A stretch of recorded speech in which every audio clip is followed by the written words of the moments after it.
And strategy at Shardeum. And I'm here with these amazing investors to decode Web3 funding and discuss investment strategies. Joining me here, we have Heslin Kim, Head of Growth and Ecosystem at Republic Crypto. We have Lionel Speck. He is an investment associate at Spartan. We have Sagar Barvaliya, partner at Blockchain Founders Capital and the founder of ETH Munich.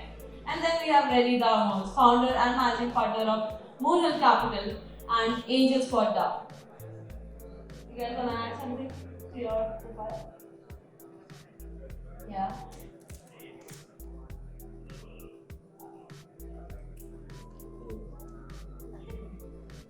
Hello. Hey everybody, Heslin Kim here. Been in the space since 2015 or so. Been full degen, working with total anons, then all the way into TradFi at the Euronext Stock Exchange Group. Co-founded companies, worked at large companies, been first employees at companies, consultants, independent contractors, etc. So all over the space. If you're starting now, getting involved, this is some of your first experience. I know some of the earlier talks were alluding to people, getting first exposure and everything. I'd say keep going at it. I think we're all in it for the long haul, so just keep taking one step at a time. Republic Crypto, if you're not familiar, we're a $3.5 billion company. On the equity side, we've got about 400 employees. It's a global crowdfunding platform.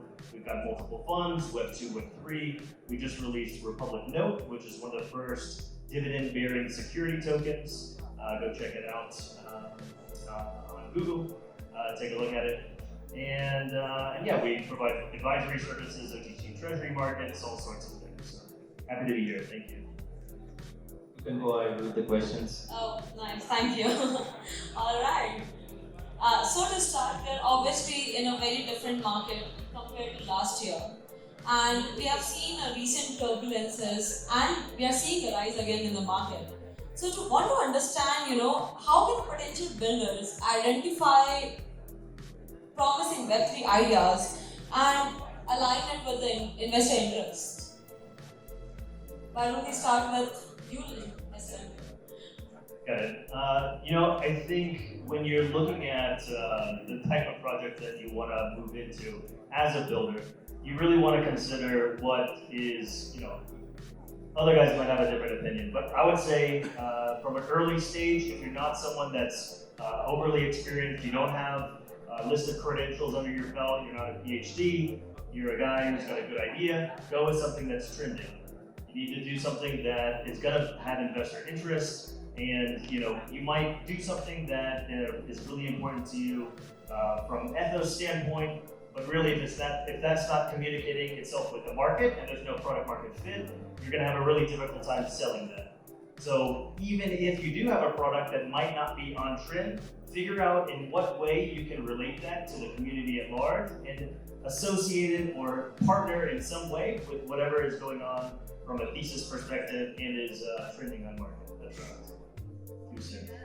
Yeah, I guess just to add to that, one key area for founders in the space is to really look at where their strengths lie. So basically founder product market fit, right? Founder market fit.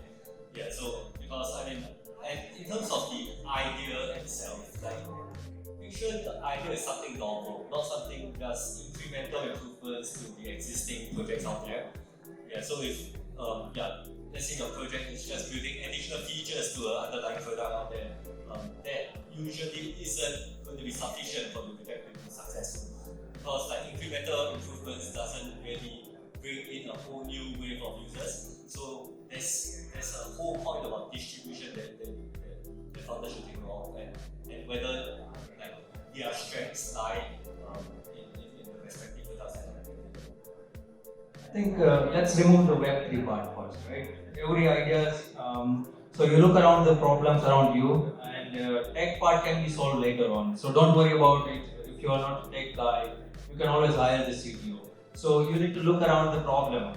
You need to start asking people what problem they are facing, right? And sometimes even the people don't know what kind of problem they are facing. So you need to be visionary. If you are an entrepreneur, then you need to think more out of blocks, right? That what if you are started building on just like copy paste work, like what most of the Web3 projects sounds to me like nowadays copy paste. Like one chain is launching, the same chain, like another day the second guy is launching, and the same thing is happening again and again and again. So that's not a sustainable model. Think logically that whatever you are building should solve the meaningful purposes, right? Should solve the problems. Like you can ask to the people like, would you like to pay me for solving your problems? If the answer is no, then just move ahead. So I think there are so many factors, depends on like what segment you are building, what kind of problem you are solving, and just think the blockchain is a one tech part, right? Don't just create the hype that you are building in Web3. That's how you're not gonna build the next generation of businesses and next generation of startups, which is going to be household name. If you also create the household name, it will take 5 to 10 years. So make sure that you asking the people and they need to use your product, and just make sure like whenever you are asking them, just write down the feedback and be open to take the feedback, okay? So one of the best things is that building in Web3, I would say like be humble. So that's to start with, yeah. Okay, so a lot of was already said, and I will try to be short. So I get just 3 points. The first one is find a problem or a need and try to create the solution for that. Don't create a problem for which you will search a solution while there's no need for this, okay? The second one, go to hackathons or stick around people who've been already in crypto space for a long time. Even when you are not able to find some problem or you cannot identify it, once you are on the hackathon, there are already people who know what's happening and what is needed, so they will tell you what to build basically.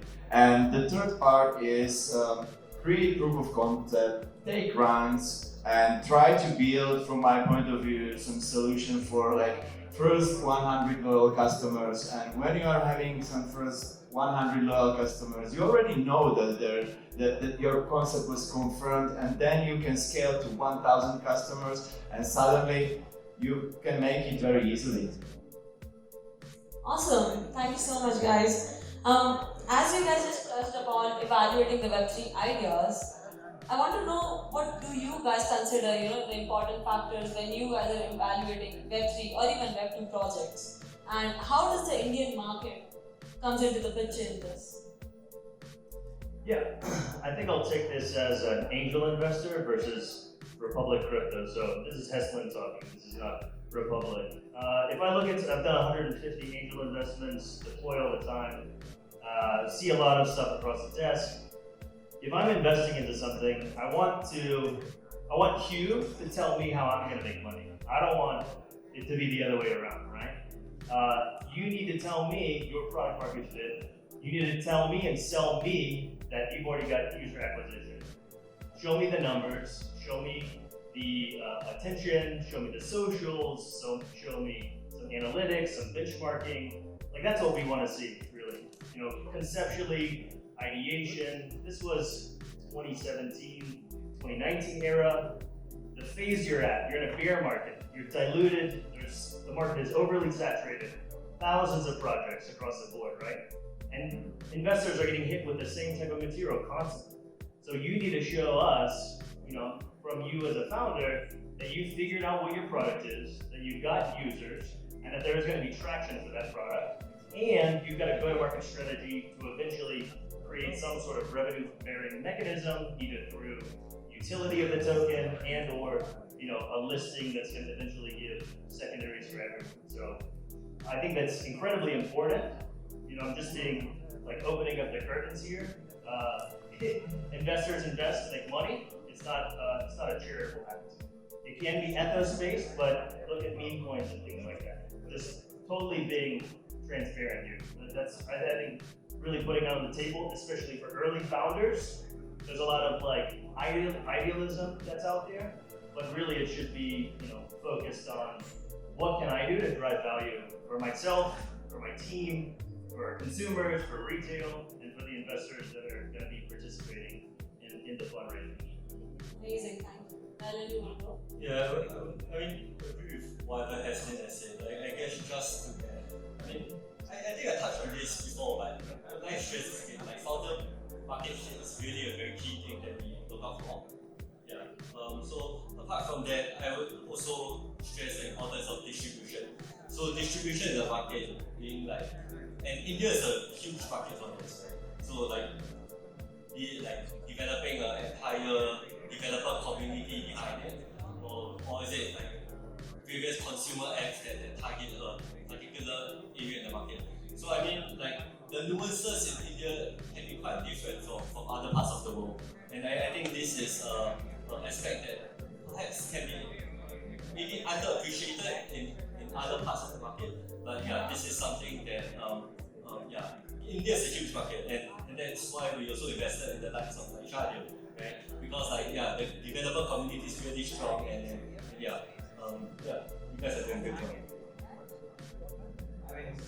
We are a Germany-based fund, right? So basically, our focus is mostly on European segment, but our half of the portfolio we are invested in Silicon Valley.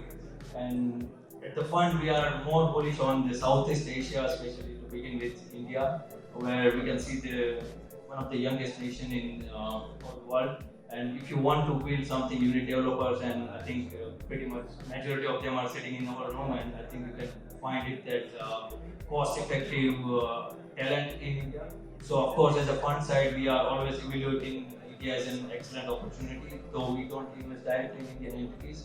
It has to be SVG, Delaware, or some foreign entities. Apart from that, while evaluating the projects, we look into founders. They should come from the domain know-how industry. So if anyone 22-year-old kid or young kid come to me and say like he's going to solve the next generation of problem, I'm not going to give the check, because we need founder with domain expertise. We look into the market segment. We look into the time frame. Whatever that founder is building is market is ready for it. Are we too late? Are we too early? Because normally we turn pre-seed and seed stage startups. So startup normally have like 12 to 24 months of runway. If they don't have the product market fit in within that time frame, then they will die, right? So these are the factors. Apart from that, what we do at Fund is taking the personality test. That means we take the personality test of I don't know how many of you heard about Ray Dalio's 16 traits of personality. Raise your hand. I highly recommend when you go home today, just do the test. It's 245 MCQ questions, but it will give you the result who you are actually. So based on that factor, I mean that test doesn't give you like a sort of green, red or yellow signal, but it helps you to see the dynamic of the team, the chemistry of the team, who is introvert, who is the outrovert person. If you are investing in the person and the founder is introvert, it's not going to work, because the CEO and founder should be actively selling their product, what they are building. It doesn't matter how good is your product, if you cannot sell it, it's worth zero. So that are one of the major factors we do at Fund. Apart from that, we always look into geographical, because sometimes the product you are building, which is not fit for the geographical location you are building from. So that is one of the best part, and also geopolitical condition and regulatory environment we also check. Yeah. A lot of was already said, so I will just summarize it. Like recently we have also published an article on our Substack, Substack, where you can see all these points into details, but basically we are focusing on major areas which are like team, tokenomics, community interest plus social media, competition, product, financial, tech and legal. And all of these categories has around 12 or 15 points that we are evaluating. But regarding actually 80% or even more than 80% of the projects, we can eliminate them in like first 1 or 2 minutes, that we can just see blurb and then we eliminate it. And because due diligence process is quite long, also costly regarding the energy and resources, so we just choose projects that we are doing this deeper due diligence with. And we, like VCs, we basically are not 100% sure what will succeed or not. So even we are basically playing the game of probability, right? And regarding the India market, India belongs definitely to huge markets, and I have to say I'm really happy that many funds are still underestimating it and they are avoiding it, because it brings a lot of opportunities for all of us here. Amazing, amazing. Thank you so much. Well, shifting the gears from projects to investments, and this question is going to be very important for all the potential founders in here. What, according to you guys, should be the important considerations when structuring their investment deals or negotiating the terms with investors? I think one thing to be really cognizant of right now in today's market as a founder is that you want to be likely doing a SAFE plus convertible note, SAFE plus warrant, versus a SAF. SAF was traditional the past couple of years. Before that, people just willy-nilly just threw money across to the founder. Nowadays, almost every major fund is looking for a SAFE plus convertible note, SAFE plus warrant. The reason being is that you're going to have more legalese, you're going to be tied more as far as liabilities are concerned, you're going to have a board seat. So really, if you are a current founder, make sure that you are structuring things properly, that you understand both the organizational element, the legal side, the compliance side, and it's likely going to start from that angle. Just following up with that, your tokenomics. Typically, if you're in a bull market, it's a founder's market, right? You can raise as much as you want. You've got checks that are fully oversubscribed. Your tokenomics could be 1 2 year vesting, 3 4 1 2 year cliff, 3 4 year vesting. In a bear market or coming into a new bull market, you're going to want to have, if you're going to want to try to incentivize investors, throw in some TGE tokens out the gate, makes it a little bit more incentivized. There's different dynamics that you can play on depending on your market demand. Right? This is not applicable to all companies. It depends on where you are as a company, the subscription level that you have, the interest from investors, and then how you're going to go play the market with that. There's multiple different strategies as a founder when you're trying to raise capital from that. I guess one key thing from my side would be like investor alignment. So as what Heslin mentioned, like right now a lot of projects are raising like C plus one. So you don't face the issue because everyone is invested in both equity and tokens. But in the event that like let's say some projects raise via tokens and subsequently they decide to raise via equity, then the question in every investor's mind will be like, which is the medium that actually values, that actually accrues value. So I think that's the key part to it. Yeah. So just make sure your investors are aligned so you don't have like potential conflicts in interest and going forward. Yeah. So I think that's what the key is. First of all, we are the Web3 fund. We are not a crypto fund. So we don't invest in token. This sounds controversial, but I think we are personally and I myself very bullish on long term as a tech. That blockchain is a great innovation happened to us in our generation, which eliminates all intermediary parties. So we do only save plus token warrant, but we don't want to invest in any pure token model startup which is going to do PG in next 2 years. So we invest for long term. Basically, our goal is to stay with the startup 5 to 7 years. Our segment is pretty straightforward. If you are a first-time founder, we will not give you $5 to $7 million more than valuation. If you are a second-time founder with exit, then we will come with like 7 to 12 million pre-seed valuation. More than that, if you are doing it, we will not participate. We still would be staying the sideline and cheering you for guys to be successful in the startup ecosystem. For the founder, I would like to say that getting money from the investor is like getting into the bed with, or sort of like getting into the marriage with that party. So make sure that who you are got into the marriage with. So if you are raising the fund, make sure that you have the right investor on board, and don't get into like so many typical situation where some person is trying to tell you that okay, I'm going to close all your round, just give me this and that condition. Don't do with that. Plural cap table, plural investor or cap table always is the healthy sort of, because it will give you more exposure. And just make sure that the investors, like I think if you heard about Vinod Kosa, he always say like 80% of the venture capitalists brings negative value on cap table. So make sure that the VCs are coming to your cap table, they should also contribute more than the capital. They should bring more value, proposition, strategic relationship, and look after that what kind of segment you are building, and look after that particular segment investors, so you can have their sort of like connections, context, because your context will become 10x if you are like working into the same domain and the investor is also investing into the same domain.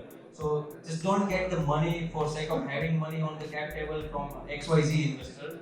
Apart from that, make sure that the conditions should be very open. It should be proper. I mean, YC has put it online that safe convertible notes. if the investors are asking for too many extra perks or sort of like special deals, just make sure that you ask 2-3 other people, reach out to the other founders, and then sign the deal, because getting money will sound like okay, you will feel like an achievement, but make sure you don't have that kind of bad relationship for next 12-24 months, or maybe for the next 5-7 years, depends on how long you survive in the battle, right? And make sure that you onboard the right investors, and also don't show too much sort of like I would just forget.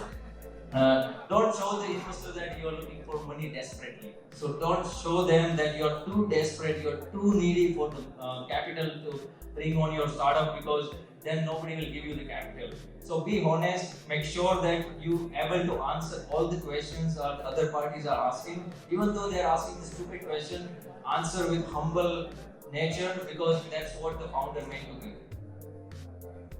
So we on the opposite, we like token deals, but we are not investing only in token deals. We are able to invest in anything that can bring value as well.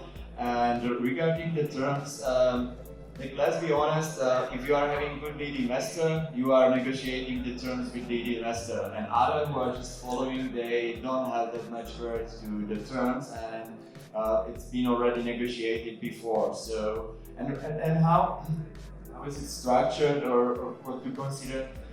You know, it's not like when you are building L1, it's different than when you are building some application, right? So you need to compare yourself with the area or with the similar product, with competition, and to see the potential of the project. Also, there are stages of investment, obviously pre-seed, seed, and others. So it's very important part as well. But I would get back to this, that lead investor is something very important.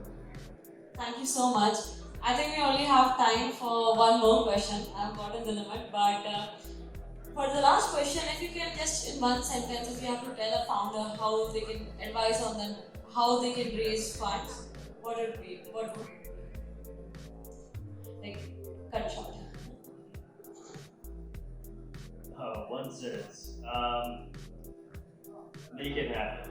I mean, you know, there's a lot of stuff you need to do. So if you don't have that experience under your belt, cut your teeth, you know, get out there, put in the hard work. It takes execution, it takes dedication, it takes countless hours. You're probably gonna fail. I mean, let's be honest, there's thousands and thousands of projects out there. That's okay. Failing teaches you the things that you're gonna need for the successes on the next steps.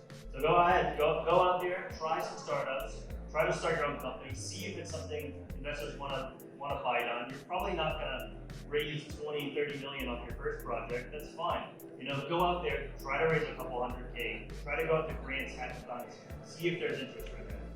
If not, keep working. Go work at a company that's a little bit larger, upskill yourself, learn their techniques, organizational structure, marketing strategies, everything from that side. Eventually, you're gonna get to the point where you possibly understand the market enough, and you can go out there and you can raise for your own project. So that's a very long run-on sentence, so I didn't take a breath, but hopefully that fits into one. Yeah, go and touch some grass. Yeah, I'll keep it short. I guess two key things. Hustle and just be adaptable to how things are changing. So yeah, your first idea may not be successful, but yeah, just be adaptable, look at the market trends, see what protocols are building, how you can build on top of other successful protocols, partnerships, and yeah, just and validate the idea. Sorry, I will say in 3 words. It's called product market fit. Thank you. I have more time, don't I? I would say one thing. I have visited last night in India, and I'm seeing great opportunities here. So many builders. It's like such a huge opportunity for these young people and students, and it's great to see them building. What I don't like when we see is that we receive some tags, and these young founders, they just started a company and they are presenting some fabricated numbers that they are having thousands or 10,000s of followers or so on. How can we believe it, right? In a product that don't have nothing and you just started and you have this. Actually, this is like huge red flag for us. And instead of that, I would advise them try to build the cult around your product. When you build a small but strong cult, they will become your ambassadors and they will help you grow a lot. Alright then, thank you for the amazing